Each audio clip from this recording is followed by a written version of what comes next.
Salut à toi, futur rentier, j'espère que tu as la forme aujourd'hui.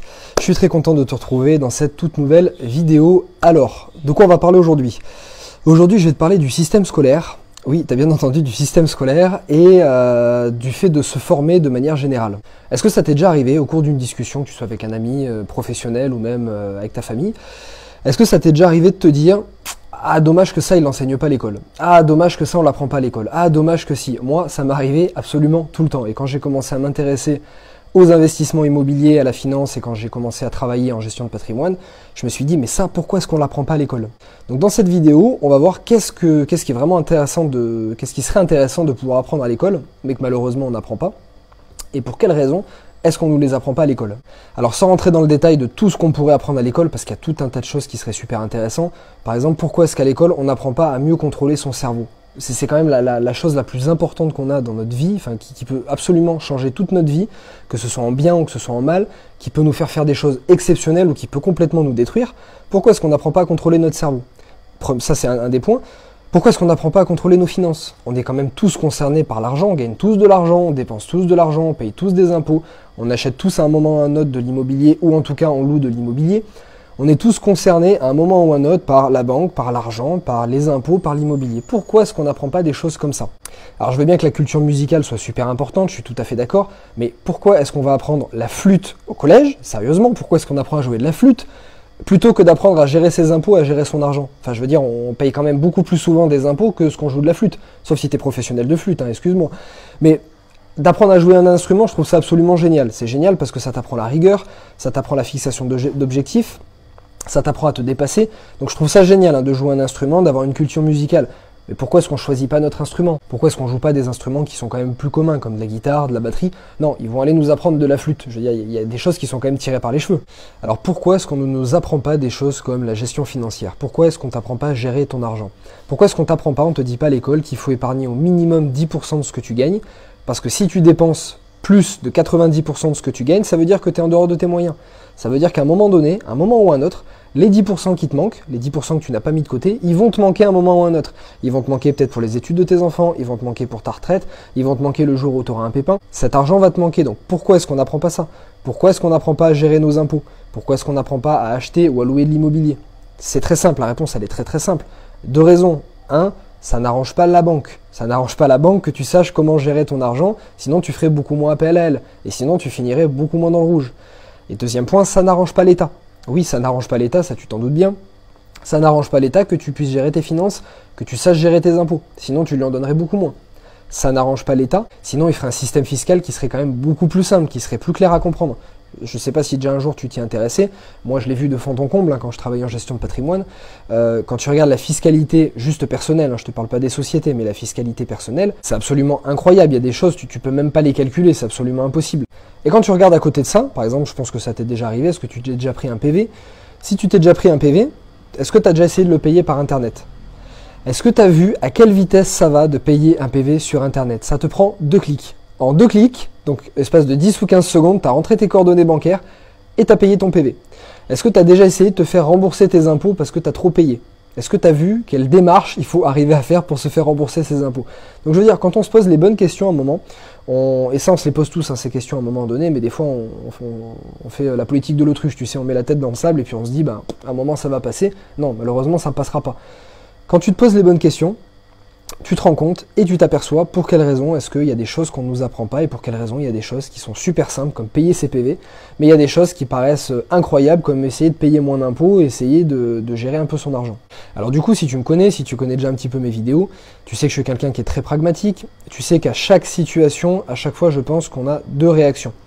On a deux réactions. Donc là, par exemple, à cette situation-là, le système scolaire, l'État qui est méchant, qui ne veut pas nous dire comment mieux gérer ses impôts, etc. On a deux situations. De réactions même.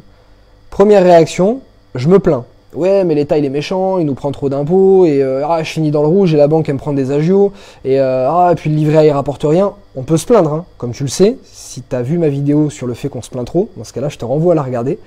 Ça ne changera strictement rien, tu peux te plaindre toute l'année, tu peux te plaindre toute ta vie, à part t'enfermer dans un négativisme, ne pas progresser, ça ne changera rien, l'État il va pas changer les choses parce que tu te plains.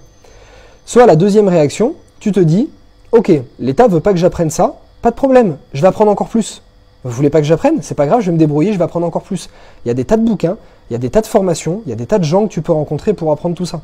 Est-ce que ça va te demander des efforts? Oui, ça va te demander des efforts. Est-ce que ça va te demander de l'argent? Oui, ça va te demander de l'argent. Mais est-ce que tu penses pas que l'ignorance dans laquelle tu peux être, si c'est le cas, ne te coûte pas plus cher que le fait de savoir? Est-ce que tu penses pas que tu perds pas suffisamment d'argent en impôts, suffisamment d'argent à la banque, ou suffisamment d'argent par les bonnes affaires que tu rates parce que tu ne sais pas les reconnaître? Penses-tu pas que tu perds plus d'argent de cette manière que ce que pourrait te coûter quelques bouquins, un avocat, un expert comptable, une formation? Non.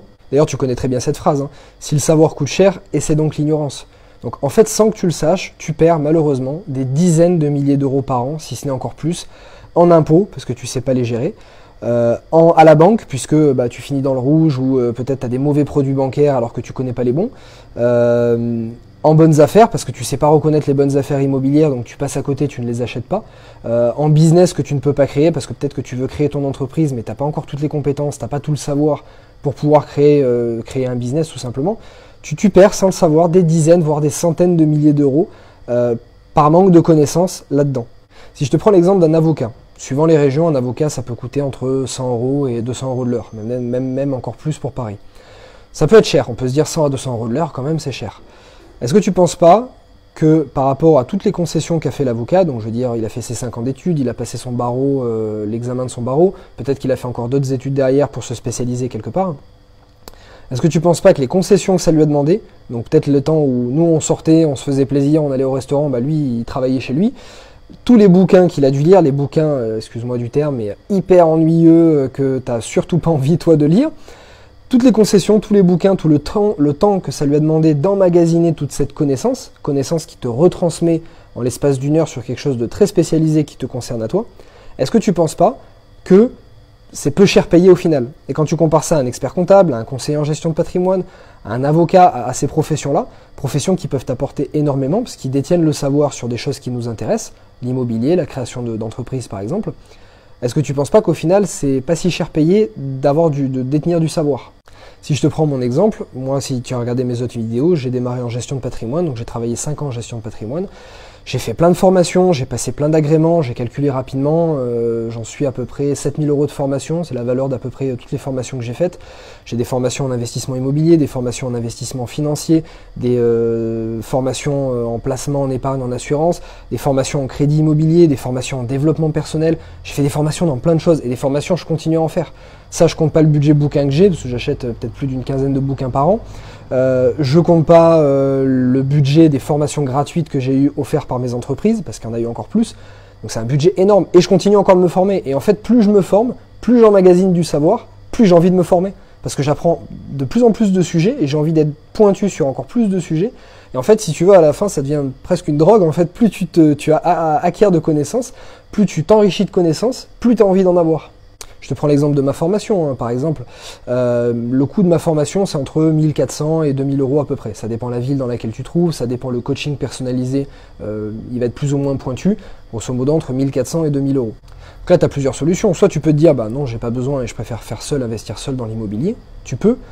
Au mieux, ce qui va se passer, tu vas peut-être mettre 5 fois plus de temps que ce que tu aurais pu mettre si tu avais eu toutes les connaissances. Donc 5 fois plus de temps, tu vas perdre énormément d'argent, forcément. Est-ce que cet argent, tu vas en perdre plus que le coût de la formation? C'est une question à se poser. Deuxième cas, et le plus commun, tu n'as pas toutes les connaissances, tu vas faire énormément d'erreurs. Tu vas faire 1000 erreurs les plus connues et que la plupart des gens font. Tu vas faire des erreurs sur la recherche de biens, sur la rentabilité du bien que tu vas trouver, sur la négociation, sur le crédit, sur l'achat en lui-même, peut-être sur la revente, sur la location. Tu vas faire des erreurs et c'est normal. J'en ai fait aussi, hein, c'est pour ça que je donne des formations maintenant, c'est parce que ces erreurs, je veux éviter que les autres personnes le fassent. Donc oui, tu vas faire plein d'erreurs et ces erreurs vont te coûter cher. Je te reprends un exemple. Si tu as regardé la vidéo de mon premier investissement en France, j'ai expliqué mon premier investissement, donc c'était un immeuble sur lequel il y a eu une galère incommensurable si tu veux. Je te fais très très simple, tu regarderas la vidéo, tu verras, tu apprendras plein de choses dessus. En gros, je voulais diviser cet immeuble, mais j'ai appris après coup que l'immeuble est en secteur sauvegardé, chose que c'est bien gardé de me dire l'agent immobilier et que c'est bien gardé de me dire le notaire. En clair, en secteur sauvegardé, je ne pouvais pas faire de travaux sans autorisation de la mairie. La mairie m'a refusé les autorisations, donc j'ai eu 6 mois de procédure assez longue et compliquée. Pour faire très simple, cette erreur m'a coûté aux alentours des 8000 euros. C'est ce que ça m'a coûté en frais, en temps que j'ai perdu et loyer que j'ai pas pu encaisser. Si j'avais pu faire à ce moment-là une formation, s'il avait existé une formation, même à 4 ou 5 000 euros, qui m'aurait pu juste apprendre ce point-là, qui m'aurait juste permis d'apprendre juste ce point-là pour éviter de le faire, déjà j'aurais gagné 8 000 euros, j'en aurais perdu 5, donc j'aurais gagné 3 000 euros. En plus de ça, j'aurais gagné énormément de temps, et surtout je me serais passé d'un stress que j'ai eu pendant plus de 6 mois. Et franchement, je m'en serais vraiment bien passé. Si par exemple j'avais eu la chance de pouvoir faire ma formation, la formation que je propose maintenant, j'avais eu la chance de la faire il y a 3 ou 4 ans, et ben au lieu d'avoir été rentier à 25 ans, j'aurais pu être rentier à 23 ans. Et donc le temps que j'aurais pu gagner là-dessus, au lieu d'avoir 13 appartements aujourd'hui, ben, j'en aurais peut-être une trentaine. Donc si tu veux, même si la formation je l'avais payé 5 000 euros, le temps que ça m'aurait fait gagner, 2 ans à être rentier en plus, crois-moi, quand tu es libre, c'est génial, même quelques mois en plus, tu es très content de les avoir. Et en plus de ça, j'aurai beaucoup plus d'appartements encore maintenant, donc j'aurai forcément beaucoup plus de revenus. Voilà, donc j'espère que cette vidéo t'a plu. Ce que je voulais te dire dans cette vidéo, c'est que malheureusement, on n'a pas tous les connaissances qu'il faut dans les domaines qui nous intéressent. On ne naît pas tous avec ces connaissances et on a tous des métiers différents. Ce qu'il faut, c'est pas se dire oui mais moi j'ai pas fait les études qu'il faut, je suis pas avocat, je peux pas choisir mon régime fiscal ou essayer de payer moins d'impôts. Je suis pas expert comptable, je peux pas faire ça. Je suis pas conseiller en gestion de patrimoine, je peux pas faire ça. J'ai pas d'argent là-bas, je peux pas faire ça. Non, t'as pas fait d'études, c'est pas très grave. Apprends. Tu achètes des bouquins, il y en a plein, il y a des bouquins entre 10 et 20 euros sur Amazon, tu as des super bouquins qui peuvent t'apprendre la fiscalité, qui peuvent t'apprendre l'immobilier, déjà qui peuvent t'apprendre des bases. Achète déjà ces bouquins, lis-les. Oui, ça va te demander du temps, ça va demander de l'argent, mais là, pas beaucoup. Ça va surtout te demander de l'effort, parce qu'au début, tu vas pas comprendre grand-chose. Mais, comme beaucoup de monde, beaucoup sont passés par là. Au début, ça fait mal.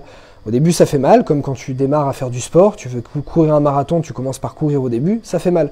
Et puis après, petit à petit, tu t'habitues. Petit à petit, tu commences à comprendre, tu emmagasines des connaissances, et puis voilà, ça vient pas du jour au lendemain.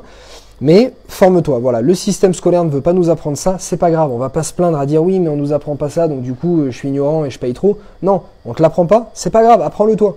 Il y a des bouquins, il y a des formations, moi c'est pour ça que j'ai voulu faire cette formation, pour condenser un maximum d'informations, pour faire que les gens aient droit au but, que les gens puissent directement savoir tout ce qu'il y a besoin de savoir sur l'immobilier et faire de très bonnes affaires dès le début et pas perdre du temps et de l'argent comme on en perd tous si on n'a pas toutes ces connaissances. Voilà. Donc futur rentier, je te souhaite de te former, je te souhaite plein de savoir, achète des bouquins, fais des formations, rencontre des gens, rencontre des professionnels, des conseillers en gestion de patrimoine, des avocats, des experts comptables, des notaires, rencontre des investisseurs aussi, voilà, rencontre des gens, lis des bouquins et fais des formations. Moi c'est ce que je fais tous les jours. Dès que je peux, je rencontre des gens, même quand je suis en vacances, des fois je parle à des hôteliers, je suis dans plein d'hôtels, en ce moment en vacances, voilà, là je suis dans un hôtel, je parle à des hôteliers, je m'aperçois que souvent c'est des étrangers qui investissent. Comment ils ont investi là, c'était quoi ton business avant, qu'est-ce que tu faisais, tu viens de quel pays, moi je viens d'Inde, moi je viens des États-Unis, moi je viens d'Israël. C'est intéressant, tu apprends. Donc même quand tu es en vacances, moi je m'intéresse à des gens, je rencontre en fait des investisseurs et puis on discute. Tu apprends tout le temps. Donc voilà, essaie d'apprendre tout le temps et forme-toi. Voilà, je te souhaite une super journée futur entier, pleine de motivation et je te dis à très bientôt pour une prochaine vidéo. Salut!